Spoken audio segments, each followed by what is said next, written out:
Hello, everybody. So I know sometimes we're sick of videos, but I really feel like it's much easier, not only for my own workflow, but for you to see the exact steps. If I were to make a screenshot tutorial, obviously it would take a really long time.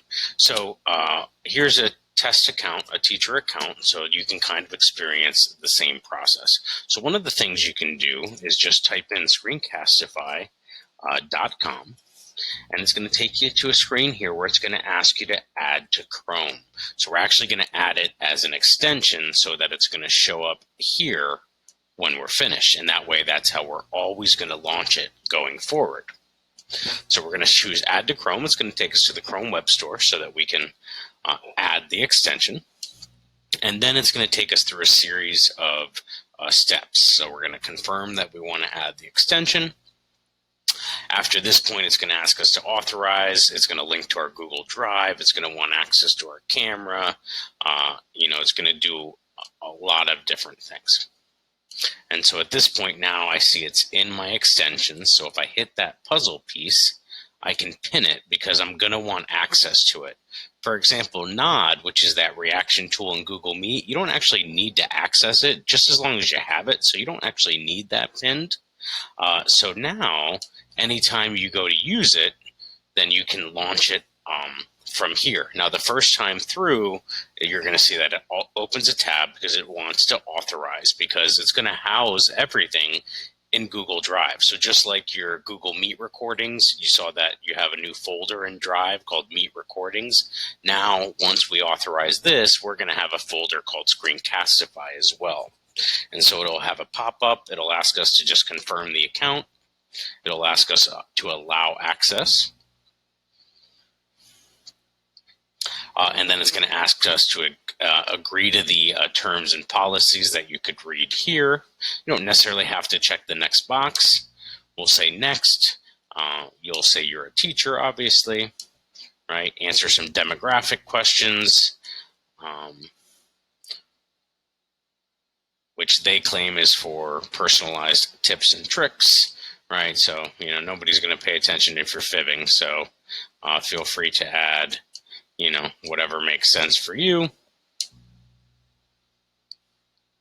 And now at this point, it should be finalizing. It's going to ask us to enable the mic, which will then prompt this to ask us to allow.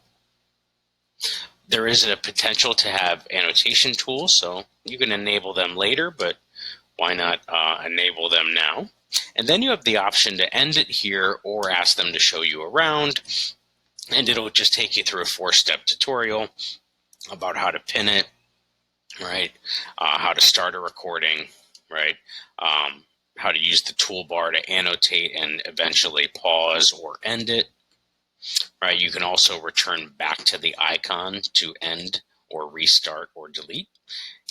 And then, at that point, it actually kicks out a whole new tab where it allows you to go to the editor, and it gives you a ton of really cool options. So at this point, you're ready. So now you would, enable it. And when it pops up, you're going to have options: just your camera, just your whole desktop, which is anything that you bring up on your desktop. So if you're going to be moving and showing a lot of different things, you'll want to select this. If you're ever going to have some kind of audio or something playing that you want to record, you need to select Browser tab. And then under Show More Options, you're going to want to select Tab Audio. That way, if you played some music or played something, it would also pick up the sounds from the computer and not just from your microphone. So those are some important things. If you want your webcam to be a part of it, you can enable it, and then you'll just be asked to select it. That way you'll see the little square screen pop up once you're set to record. And then as soon as you're done recording, you actually get a ton of options. You can immediately share the link from your Google Drive. You can download it as an MP4. If it's a short file, you can even make GIFs. You can throw it in the editor and add text or split it. You can add segments to it. So it's got a nice little library. It's not amazingly robust, but it's definitely enough for what we need.